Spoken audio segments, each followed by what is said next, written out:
Hello, everyone, and welcome to Empire State Hoops. We are back at it once again. Season 3, episode number 2. I'm your host, Adam Rothschild, and alongside me, that is Matt Vargo. And today's episode of Empire State Hoops has been powered by SportPro USA. For more information, visit sportprosusa.com or call 877-HOOPS-NJ to make your dream court a reality today. So, the NBA preseason is slowly winding down. We got the regular season right around the corner next week, which we're going to talk a lot about later on in the episode today.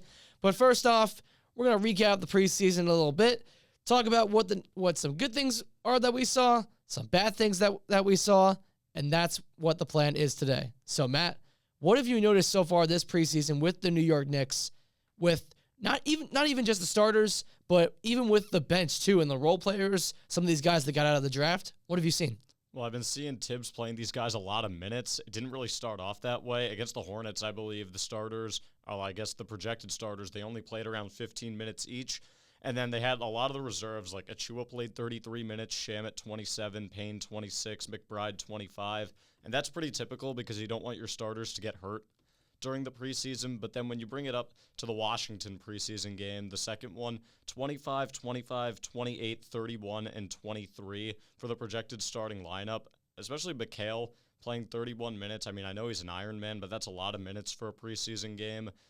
And Minnesota, they even went up even further than that. The starting minute distribution, 29 for Anunoby, 25 for Hart, 29 for Cat, 30 for Mikal, 24 for Brunson. Brunson's getting the shortest amount of playing time out of all the starters, and that makes sense because he is the star. And then their game yesterday against the Hornets, even still, Achua 35 minutes. Now he's more of a backup because Cat didn't play.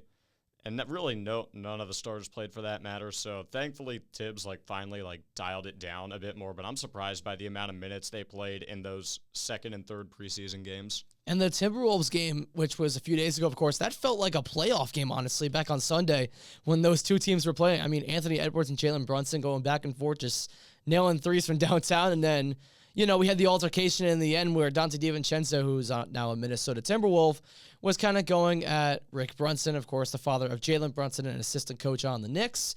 And it was kind of like a mix-up thing, because Dante was, probably, I'm sure we can't say this for ourselves, but he was probably shocked about the trade, of course, that we talked about in our first episode of the season. But when you look into this situation, Dante, it kind of looks like he's a little jealous of the whole thing, And he was kind of talking to Jalen at the free throw line at one point. He was like, that's kind of why you run this thing now. He said something along those lines, he said. But from what I remember, I just think that seeing Dante in Minnesota, it's going to take a little bit of time to get used to. But I kind of see where he went with that. But still, he's on a contending team. Yeah, Julius Randle didn't play in this preseason game for whatever reason.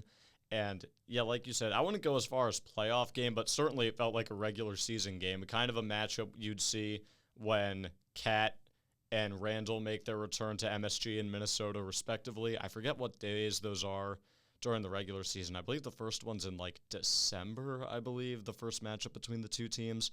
But, yeah, Ant played 27 minutes. He dropped 31 points, looking like vintage Ant out there. Gobert, 28 minutes. Yeah, Dante played 27 minutes, dropped 15 points. And, yeah, I agree. He's definitely, I believe the Woj bomb was stunned when the trade happened. Well, I guess not Woj bomb anymore now that Woj is gone from ESPN. So was it now we got, I think it's Shams now. Yeah, Shams. Shams bomb does not have the same, we need a new saying for Shams dropping news the way Woj did. But, yeah, Dante was really upset about that, and you could tell he was, and we'll see what he does in Minnesota. I think he's going to be motivated and much more locked in. I think he's going to be integral for Minnesota coming off the bench. And with the guy they got on screen, they're going to need him to kind of replace Dante and Boyan's production because they've lost a good amount of depth from the offseason trades. Yeah, and kind of going back into it now, I feel like with Deuce McBride, who we're going to bring up now, I feel like there's kind of a thought I had about this that, from seeing what he did in the playoffs against the 76ers and the Indiana Pacers last year and the pivotal role off the bench he played, it kind of reminded me of a Manu Ginobili off the bench, six-man role, I feel like. I'm obviously Manu Ginobili seems a bit too far to go, but Manu's still, great. Of course he was. Yeah, absolutely. But I think to go with it, I think for McBride, this is a big year. Going into year 3, I think this is an important year because on the bench now, you add pieces like Campaign and Landry Shamet. They're alongside him as well. But I think for McBride, this is going to be really important because, when the starters are playing heavy minutes and you need a guy to go in there, he's going to have to be that guy. Do you see him being in a big 6-man role this year?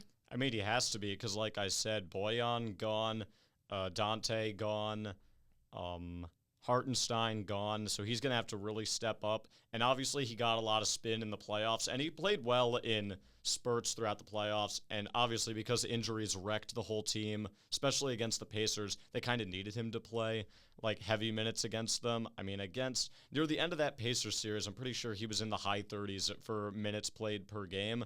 And in some games, he played well, like in Game 6 where he dropped 20 points. I believe he even started a good amount of the postseason games throughout that run.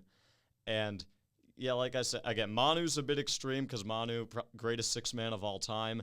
He's got to, if McBride can give them just, I want to say 12 to 15 points per game off the bench, that's more than serviceable to get the job done, especially with the smaller minutes restriction because Tibbs likes to play his guys long minutes.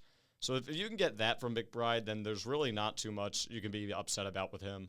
Yeah, I think that's what you look for in a guy like McBride. We know he's a good spot-up shooter, can drive to the basket. He's got good speed for a guard. So that's a guy you look for off the bench to give you some sort of a spark plug is kind of what we're looking for here with Miles McBride.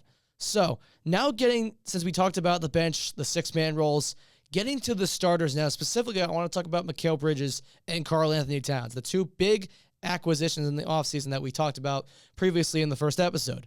But from what I've seen so far out of them, from what they've done, we know Bridges has the Nova connection. We know that. But bringing in Karl-Anthony Towns, seeing what he looked like so far, taking those shots from beyond the arc, seeing how good of a three-point shooter he is still in today's game. That's important when you have a big guy like that. The Knicks thought they were going to get that with Porzingis. Yes, they did, but it didn't turn out the way that it did because he kind of got injured towards the end of his Knicks tenure.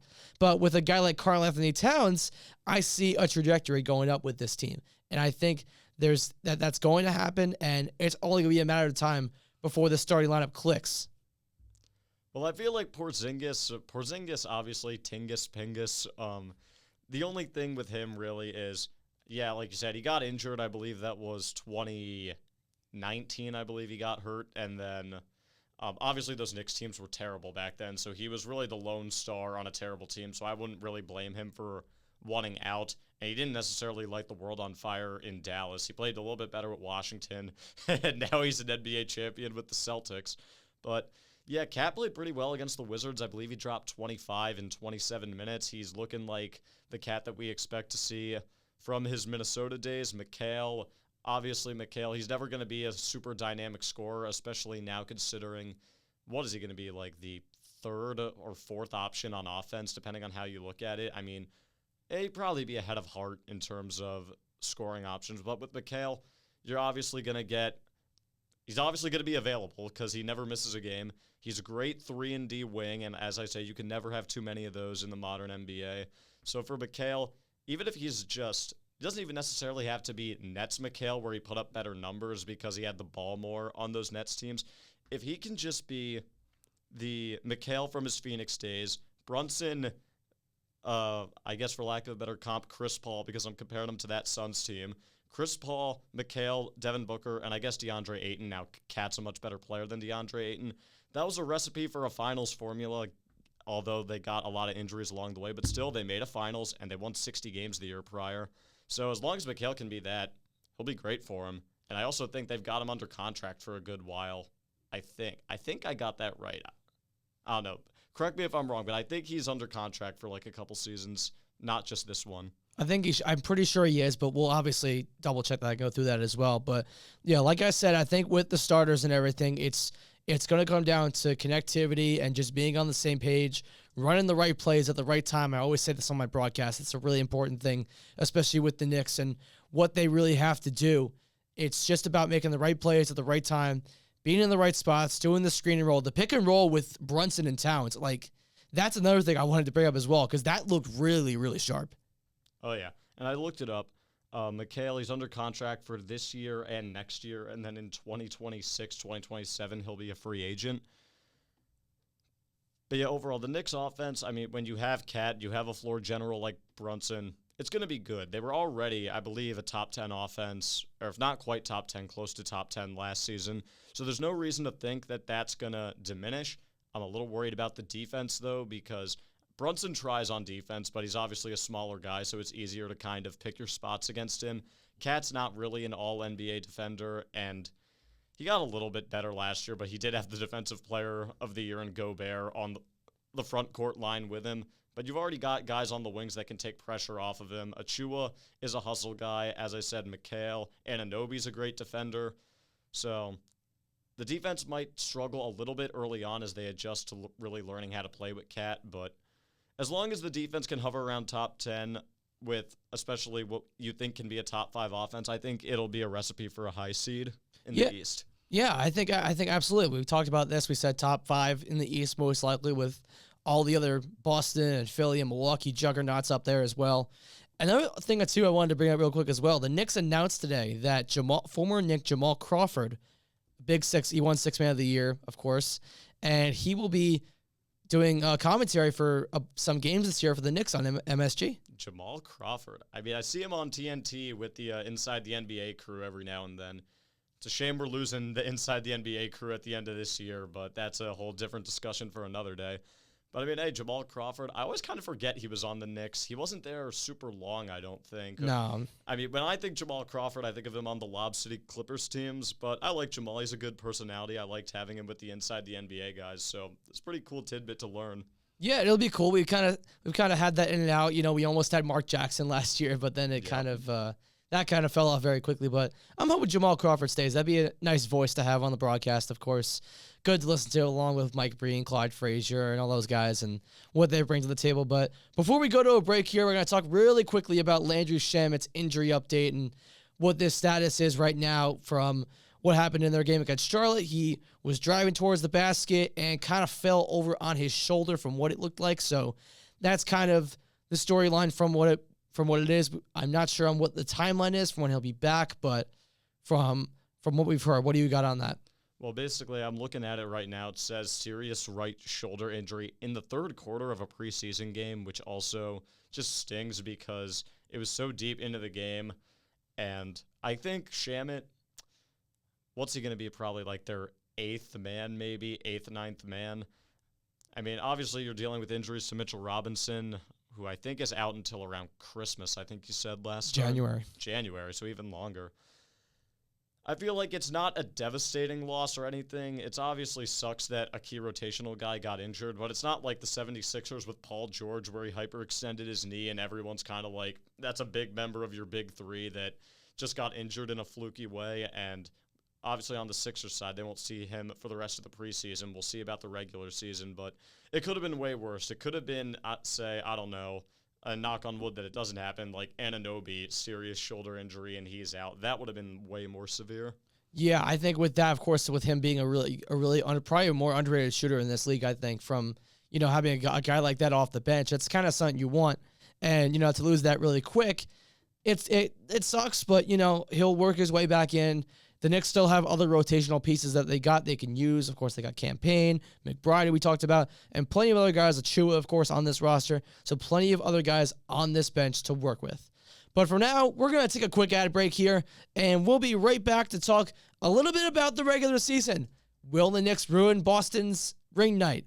Will they beat Indiana? Will they beat Cleveland? Those are their first 3 games to start the year. It's a tough schedule to start out. We'll be right back to discuss all of that here on Season 3, Episode number 2 on Empire State Hoops. We'll be right back. Hey there, basketball fans. Are you ready to take your love for the game to a whole new level? Well, listen up. We've got something that will make your hoop dreams come true.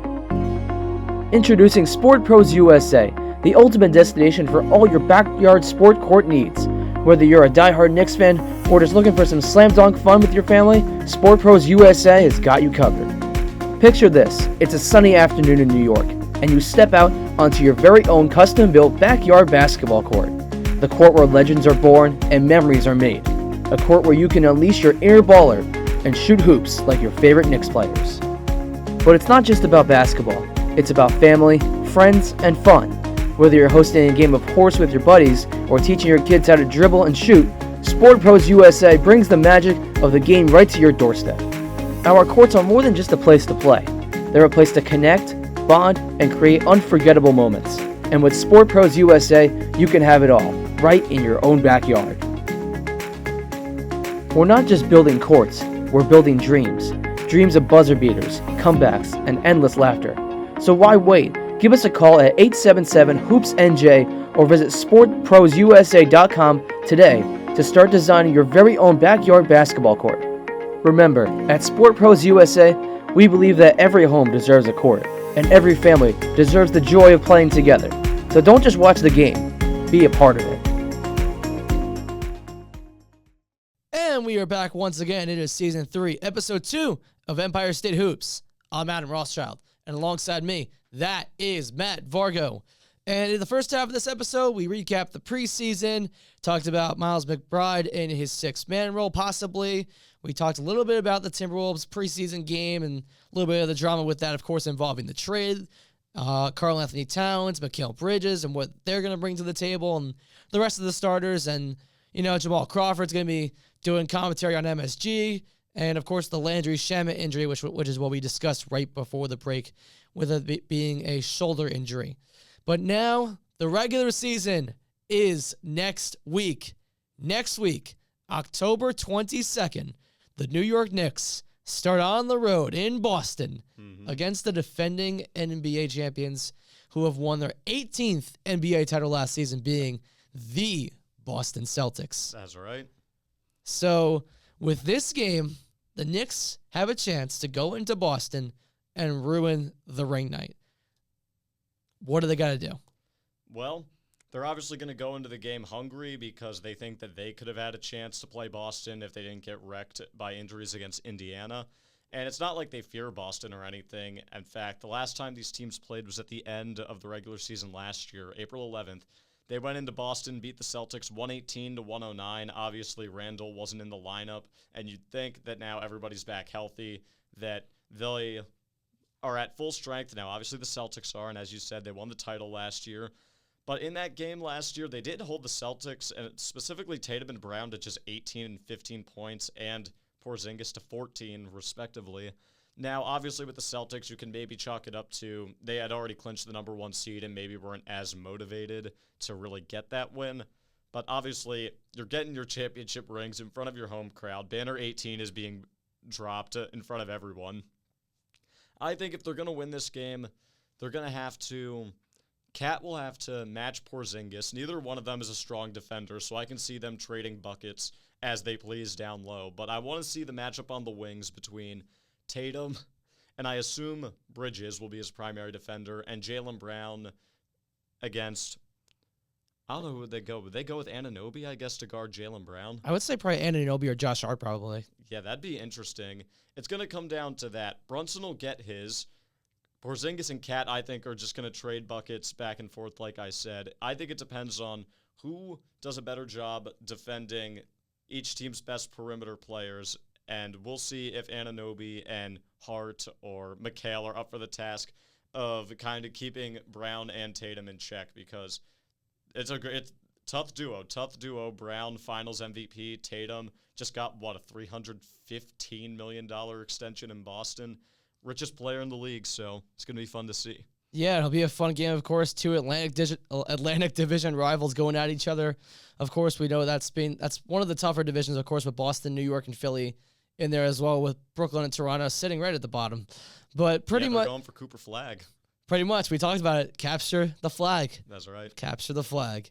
But now with these next two games, their home opener is against the team that they lost to in Game 7 back in May on their home floor, the Indiana Pacers. The old-timers from Indiana. We know Reggie Miller was going crazy after the Pacers beat the Knicks. He did. And we know what Josh Hart said to him on the sideline in the middle of a broadcast when Reggie went there to Game 2 just to go to that game specifically because TNT was doing that game and the Knicks beat them. But still, That's the past. We're in the present now. The Knicks are playing the Pacers on October 25th, I believe is the day. This game will be on ESPN. So their first 2 games of the season, national TV. And the matchup, of course, is Jalen Brunson and Tyrese Halliburton. We know that's the matchup. But what do we have to expect? Because this is going to be coming off either a win or a loss against Boston, and you don't know how the locker room is going to be if Tibbs has the locker room in the right spot, depending on the outcome in Boston. So let's say if they do win, what's the plan against the Pacers? Well, they're going to have an extra day off because they're playing on Tuesday, and I believe the Pacers would be playing on Wednesday the following day, so they'd have an extra day of rest. I just want to double-check that, and I'm right about that, although the Pacers are in Detroit, so hardly having to break a sweat to beat the Pistons, but obviously, MSG is going to be buzzing. Pacers ended their season there last year. I was actually in Liverpool for my study abroad when Game 7 was played, and I tuned in for some of it. And then the Pacers shot like 66% in the first half. It was crazy. Halliburton was hitting damn near everything. So, yeah, obviously Brunson and Halliburton is the story, but I feel like an underrated story I think is going to be Siakam and Anunoby or Bridges, depending on who they assign him to. I think they'll put Anunoby because he's a bigger guy. Because Siakam also ate in that Game 7. He had 20 points. I believe Anunoby tried to give it a go, but he was just in way too much pain to contribute in any kind of meaningful way. And also, again, battle with the centers. How about Miles Turner against Cat? I think that's going to be one hell of a matchup to see down low. I think they will win because they'll be more motivated. As I said, Pacers and the Knicks, great rivalry, and the Knicks having their season end against Indiana. I just think they're going to win it. I think Tibbs will have the guys ready, and the Knicks know that they can kind of right the wrong of the way last year ended. Oh yeah, I think it's only right. They know what they have to do. They don't want to lose again to a team that ended their season last year. Revenge is always very sweet in the end. We know that for sure. Oh yeah. And the third game of the season against the team the Knicks beat in the playoffs, and it's crazy that was 2 years ago now. Yes. That is wild. Back when I was a senior in high school, that was pretty crazy. And that's going to be against the Donovan Mitchell and the Cleveland Cavaliers. The Cavs, of course, they went to Boston in the second round of the playoffs last year. They lost that series in 5. Donovan Mitchell wasn't really healthy at that point. The Cavs were just pretty much undermanned at that point, and they were dealing with injuries a lot last year. And it was even surprising that they beat Orlando in 7 last year in the first round. But I think for this game, obviously the outcome, like we said, it depends on what happens with the Boston game and the Indiana game. And when you go into it against Cleveland, it's another center matchup with a third straight game. Karl Anthony Towns against Evan Mobley. So it's 3 straight matchups with centers at the helm, and of course the guard spots too, outside of Boston because Peyton Pritchard is their starting point guard pretty much. So I think it's actually Derek White or Drew Holiday. Drew Holiday, one of those. That's what I forgot about. But anyways, getting to the point. Cleveland, how do they win it? Yeah, I think Cleveland's going to be interesting. As you said, they lost in 5 to Boston last year.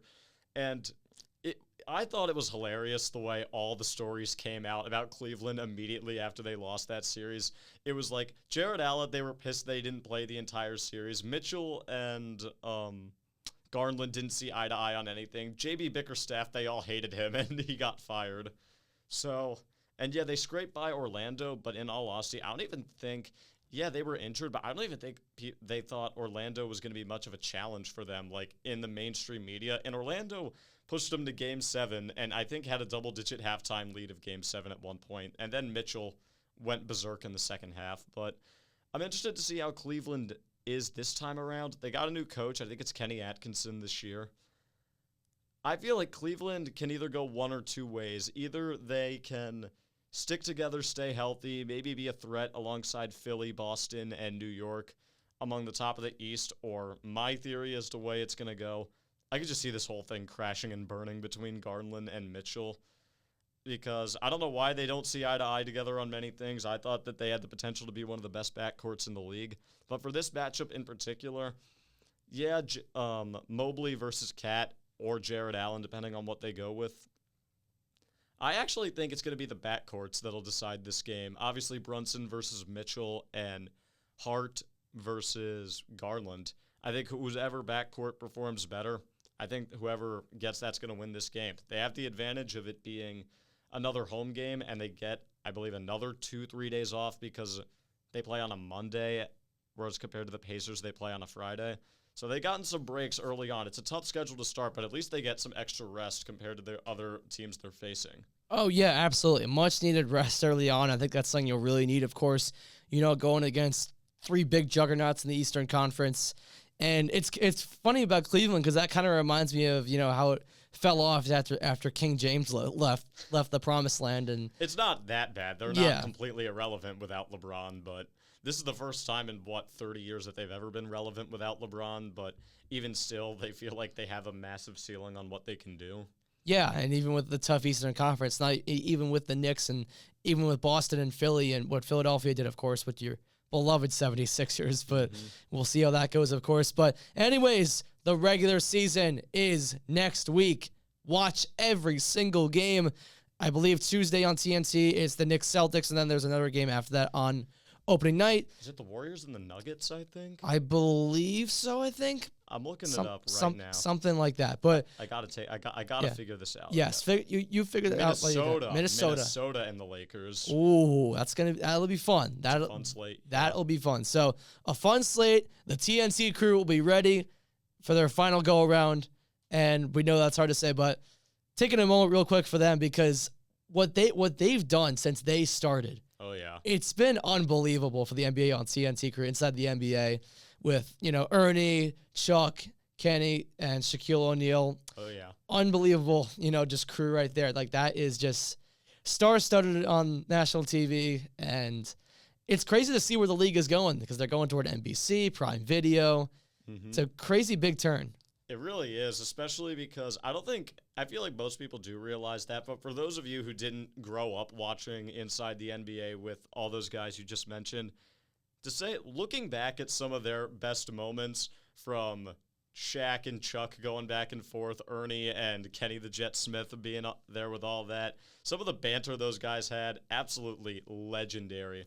Shaqtin' a Fool as well, can't forget Shaqtin' a Fool, amazing stuff. And even outside of inside the NBA, the guys that they had on the call for all those years, Kevin Harlan, Reggie Miller, Stan Van Gundy, Ian Eagle, just legends across the board. I don't know what they're going to do next. Well, I know Chuck is retiring from TV after this year, so I don't know if they all just jump ship or go their separate ways for NBA coverage. We'll see how it all unfolds, but it's the end of an era. It's the end of an era. I can't believe we're going back to NBC after like 25 years or so. Yeah, the NBA on NBC has been a long time coming, and I wonder if they bring back Bob Costas for it. I wonder if they ask him about that. Maybe that's a possibility because that could be interesting. Because the only thing right now he's doing is the MLB on TBS in the postseason. That's all he's doing right now. He wasn't on the call for the Yankees Guardians past couple games. I don't think he was. No. Yeah, he only does the division series. Yeah, so good to know that. And I mean, hey, for those New Yorkers out there, Yanks just 2 wins away from going to the series.